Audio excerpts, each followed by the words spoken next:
la porte de la chambre de Pénélope vole en éclats.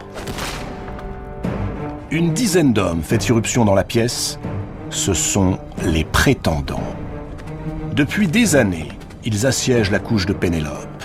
Tous sont de jeunes nobles, issus de grandes familles. Ils prétendent à la main de Pénélope depuis que nul sur terre n'a plus de nouvelles de son époux légitime, Ulysse. Mais à travers Pénélope, c'est le royaume d'Ithaque qu'ils convoitent. Jusqu'à présent, malgré leur arrogance et leur morgue, ils se sont montrés patients, trop patients. Ils ont accepté la requête que Pénélope leur a adressée. Avant de choisir l'un d'entre eux pour époux, puisqu'il est désormais tenu pour improbable qu'Ulysse, au bout de 20 ans, réapparaisse, elle se consacrera à une tâche sacrée, tisser un linceul magnifique pour le vieux Laërte, le père d'Ulysse, au cas où ce dernier, très affaibli par la disparition de son fils, viendrait à mourir. Depuis que Pénélope, chaque jour, tisse ce linceul, les prétendants ripaillent. Ils dilapident les biens d'Ulysse en des banquets qui durent toute la nuit, dévastent ses grands domaines en des chasses sans fin, ruinent l'héritage du jeune Télémaque et l'accablent de sarcasmes.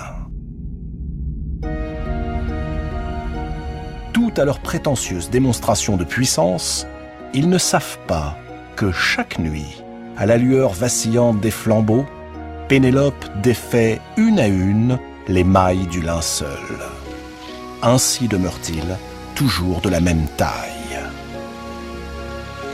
Pour l'aider dans cette tâche, Pénélope a choisi 12 de ses servantes, les plus jeunes, les plus jolies, celles dont l'insouciance trompe son chagrin et son ennui.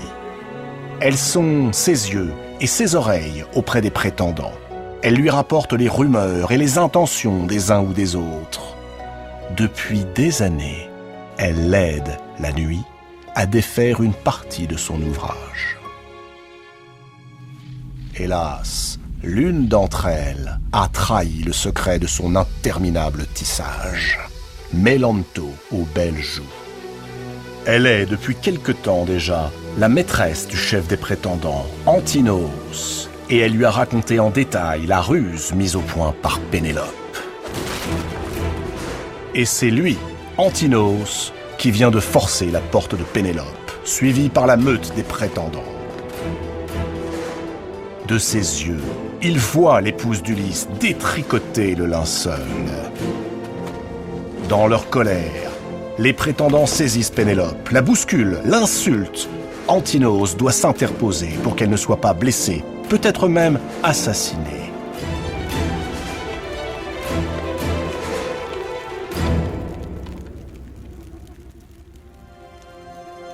Ils ont été bernés, mais c'en est fini.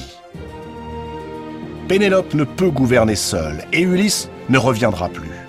Qu'elle achève donc sa tâche au plus vite et se garde de toute nouvelle supercherie.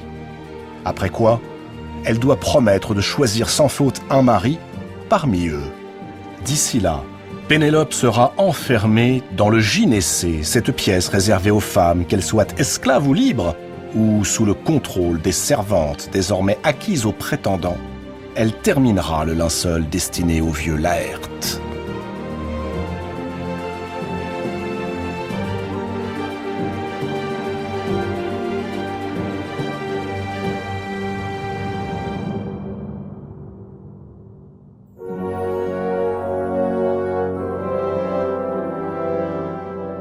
Ulysse, sur la plage, ne parvient pas à calmer sa colère.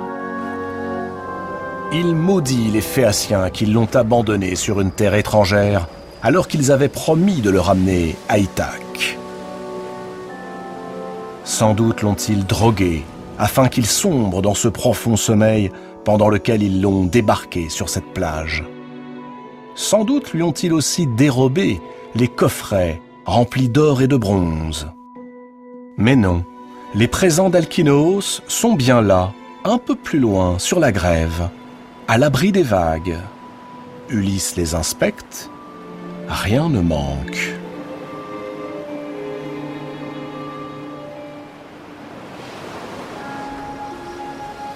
C'est alors qu'un jeune pâtre surgit des buissons et vient à la rencontre d'Ulysse. C'est un garçon, très beau, vêtu d'une cape blanche. Ulysse lui demande en quel pays il se trouve, quel peuple l'habite et quel roi le gouverne.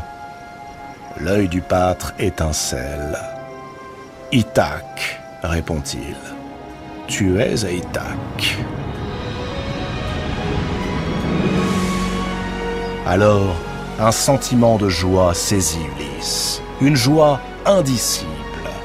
Une joie qui le comble, le déborde, et le voilà qui s'apprête à pleurer. Mais il se retient. Il doit se montrer prudent, ne pas dévoiler tout de suite son identité. Ulysse se dit qu'il lui faut mentir s'il veut apprendre ce qui se trame ici depuis son départ. Au pâtre, il répond donc qu'il a déjà entendu parler de cette île, Ithaque, lors de ses nombreux voyages au-delà des mers, et il interroge le garçon à nouveau sur les mœurs des habitants de l'île. Mais au lieu de lui répondre, le jeune pâtre explose d'un rire cristallin. Aussitôt, un halo l'encercle, puis un épais brouillard surgit de nulle part.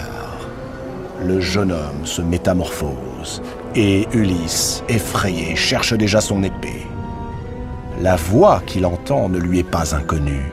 Elle se moque de lui, l'accuse d'être fourbe et sans scrupules, malin et subtil, jamais rassasié de ruses. Quand donc Ulysse, grand fléchisseur d'hommes et trompeur de femmes, abandonnera-t-il sa passion pour le mensonge et les astuces? Car tout ingénieux qu'il est, il n'a pas su reconnaître celle qui pourtant le protège depuis toujours. La déesse Athéna. Face à elle, Ulysse ne marque aucun signe de surprise, ni de déférence ou de gratitude. Il se passe une chose que ni la déesse ni l'homme n'avaient prévue. Ulysse repousse Athéna.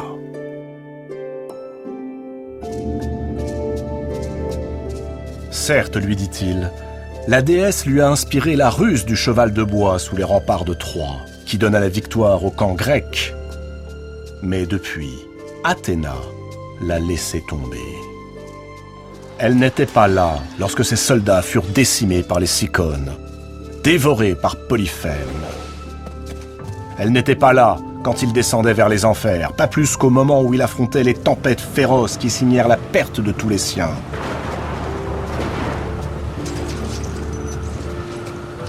Et la voilà, au bout du parcours, qui voudrait s'attribuer tous les mérites.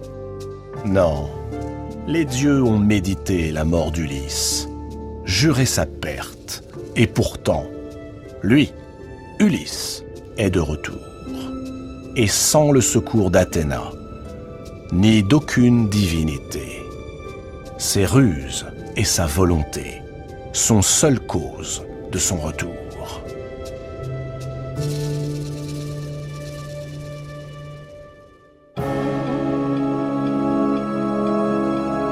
Athéna et Ulysse se dévisagent longuement, en silence. Un silence qu'Ulysse rompt en désignant le ciel. S'il est encore en vie après avoir prononcé semblable parole, si Zeus ne l'a pas foudroyé pour son impiété, n'est-ce pas qu'il a dit la vérité? Athéna sait qu'Ulysse ne ruse pas cette fois-ci. Sa colère l'égare, songe-t-elle. Elle lui répond qu'elle n'a jamais perdu confiance en lui. C'est elle qui lui a inspiré, de loin et dans le secret de son âme, tous ses malicieux stratagèmes, tous ses actes de bravoure. Ulysse part d'un grand rire. Baliverne, il est fini le temps des superstitions. Certes, pour les hommes, attribuer à une divinité telle ou telle inspiration est un bon moyen de ne pas passer pour orgueilleux en cas de réussite. Et un moyen encore plus utile de faire porter le blâme à quelqu'un d'autre en cas d'échec. Mais si vous croyez pareille chimère, on peut vous faire avaler n'importe quoi.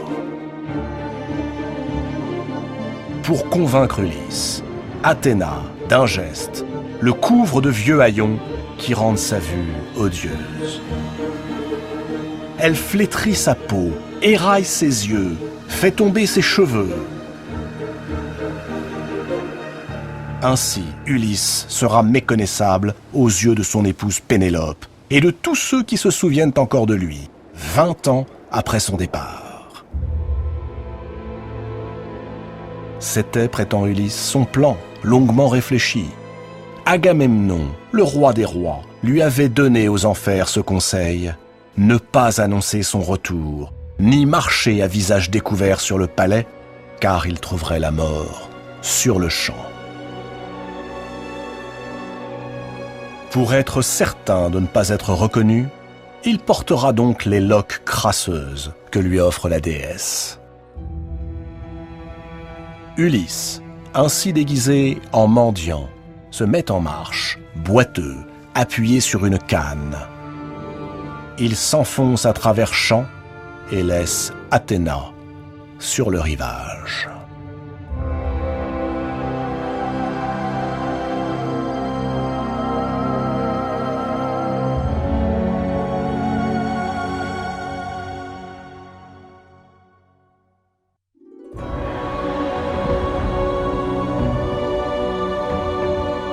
Poséidon fait face à Zeus. Depuis qu'Ulysse a crevé l'œil de son fils, le Cyclope, le dieu des océans a une obsession: le punir de son forfait. Et le roi d'Ithaque a encore dépassé les bornes. Le dieu des dieux a-t-il entendu par quelles paroles impies Ulysse s'est moqué de la déesse Athéna? Athéna louait son esprit inventif et sa maîtrise des stratagèmes. Et voici quel résultat il faut aujourd'hui supporter. Le roi d'Ithaque, tonne Poséidon, est un menteur, un tricheur et un voleur. Il ne respecte rien ni personne. Zeus, lui, respectera-t-il sa parole? Laissera-t-il Poséidon se venger? Certes, le maître de l'Olympe n'avait pas interdit le retour d'Ulysse en sa patrie après tous ses malheurs. Mais les Phéaciens, qui sont pourtant de la race de Poséidon, ont favorisé ce retour sans sacrifier à leur dieu. Ils ont aidé Ulysse, et ils lui ont offert des présents inestimables, qui n'ont pas d'équivalent, pas même dans la fière cité de Troie.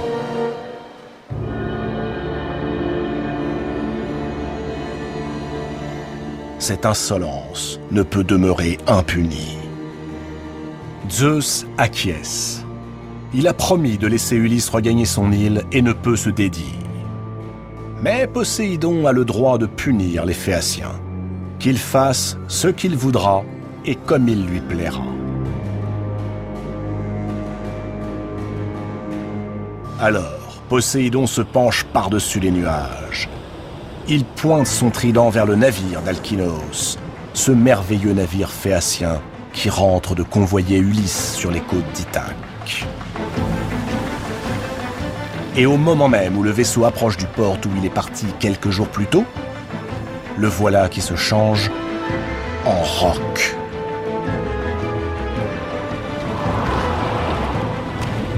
Poséidon plonge au pied du rocher en forme de navire, et pesant du plat de la main, il l'enracine profondément. Puis, il s'en retourne en son palais, perdu parmi les abysses.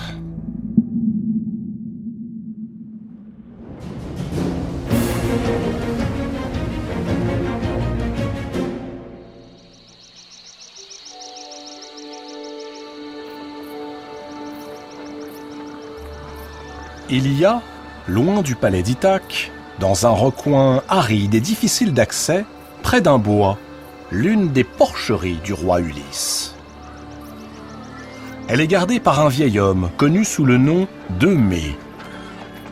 On dit qu'autrefois, Eumée était marin, qu'il vient d'Orient et qu'il fut vendu comme esclave au roi Laërte, qui en fit un homme libre pour peu qu'il veillât sur ses troupeaux. Aujourd'hui, le roi Laërte ne règne plus, ni son fils Ulysse. Mais Eumée, en bon serviteur, continue de garder les grandes porcheries du roi, construites de ses propres mains et dans lesquels sont rassemblées des centaines de bêtes.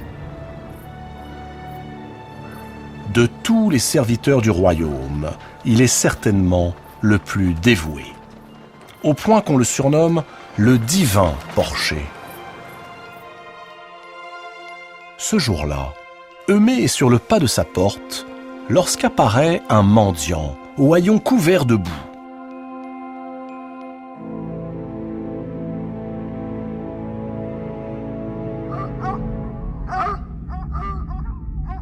Les chiens menacent de se jeter sur lui, mais Eumée les fait taire d'un seul geste. Il fait signe au mendiant d'approcher, lui désigne sa cabane et le presse d'entrer. Il n'est pas bon qu'un homme de son âge ne trouve sur son chemin une âme charitable pour lui offrir le gîte et le couvert. Qu'il entre. Ainsi, il pourra lui raconter d'où il vient et à quel malheur il a échappé. Le mendiant pénètre dans la cabane. Elle est déserte et misérable. Eumée lui sert un gobelet de vin et un vieux quignon de pain. C'est tout ce qu'il lui reste. Il le presse de questions. Qui est-il? D'où vient-il? Le mendiant lui livre alors son histoire, s'inventant un passé ponctué de terribles aventures. Puis, il l'interroge à son tour. Eumée affiche un air sombre. Il n'a plus de maître. Voilà bien longtemps que celui-ci est parti faire la guerre dans la lointaine Troie, et il n'est plus revenu. Il est sans doute mort à l'heure qu'il est, et lui, le porcher, nourrit des porcs bien gras que d'autres dévorent. Si Ulysse, c'est son nom, était de retour, il l'aurait comblé comme on comble un serviteur qui a bien peiné pour lui. Laërte, son père, vit encore, mais il a quitté le palais, désespéré par l'absence de son fils. Il s'est réfugié dans une ferme où il déambule en bredouillant des propos incompréhensibles. Il est en train de perdre la tête. L'épouse d'Ulysse, Pénélope, est la proie d'arrogants prétendants qui font le siège de sa maison. Mais soudain, Eumée est interrompu dans son récit. Ulysse, sous son déguisement de mendiant, se raidit. Un jeune homme apparaît. C'est Télémaque. Le fils qu'il a laissé à Ithaque il y a 20 ans lui fait face.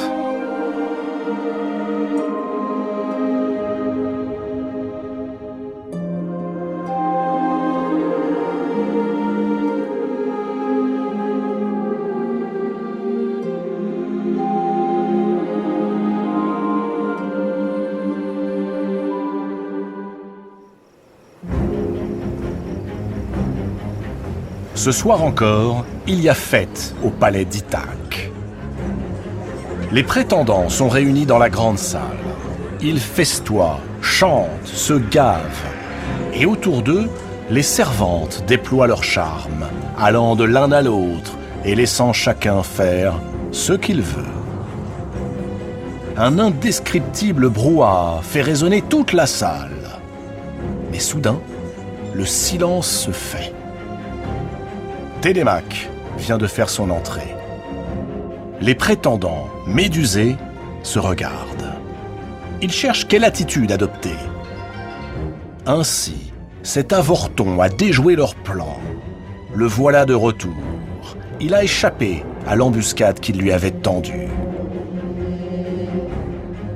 Télémaque prend la parole.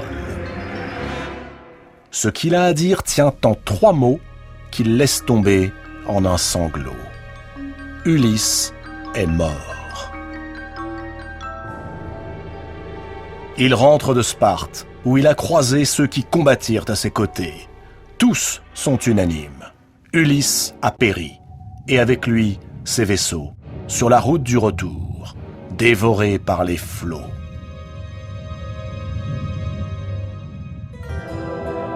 Les prétendants ne font même pas mine de cacher leur joie. Ils jubilent. Ainsi, Pénélope est à eux. Ulysse mort, rien ne s'oppose à de nouvelles fiançailles. Qu'elles choisissent l'heureux élu. Et les rires et les chants retentissent à nouveau à travers le palais.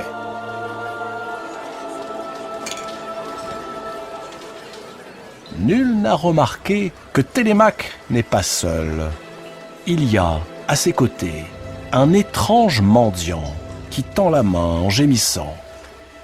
Télémaque dit qu'il l'a recueilli au port et lui a offert l'hospitalité pour la nuit.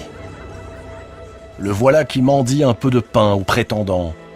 Mais ceux-ci l'abreuvent de quolibets, le chassent.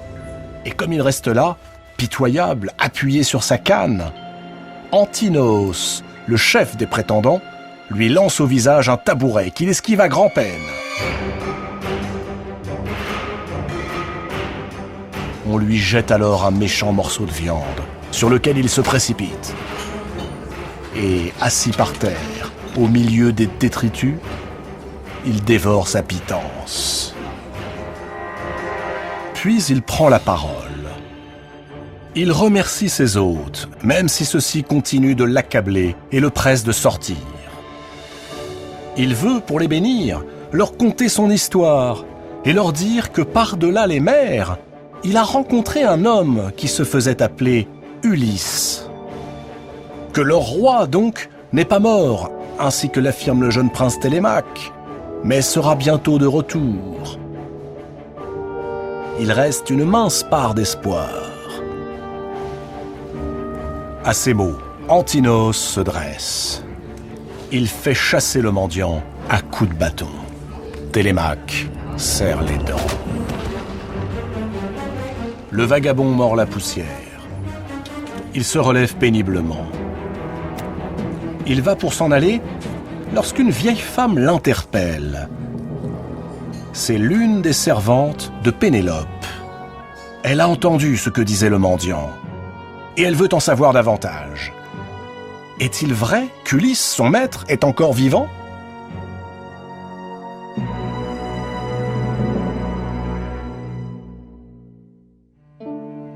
Pour le remercier, et parce qu'il a été recueilli par Télémaque, elle lui apporte une bassine et le fait asseoir, afin de lui laver les pieds, comme on a coutume de le faire lorsque l'on veut honorer un invité. Le mendiant tressaille. Cette vieille femme, il l'a reconnue. Tout le monde ici la connaît. C'est la plus vieille des vieilles servantes, Euryclée. Euryclée, déjà, a saisi une jambe du mendiant. Pendant qu'elle le lave, elle lui raconte les infortunes de sa maîtresse. Les prétendants l'ont enfermée dans le gynécée et la contraindront dès demain à prendre l'un d'entre eux pour époux.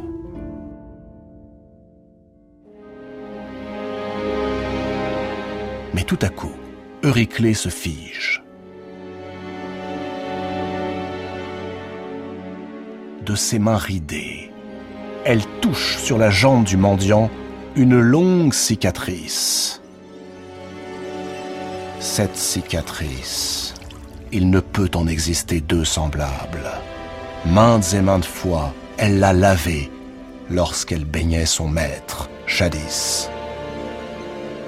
Cette cicatrice, à cet endroit précis, de cette forme précise, est celle que fit à son maître le sanglier qu'il pourchassait, enfant, sur les cimes du mont Parnasse, et qu'elle, Euryclée, soigna dès son retour.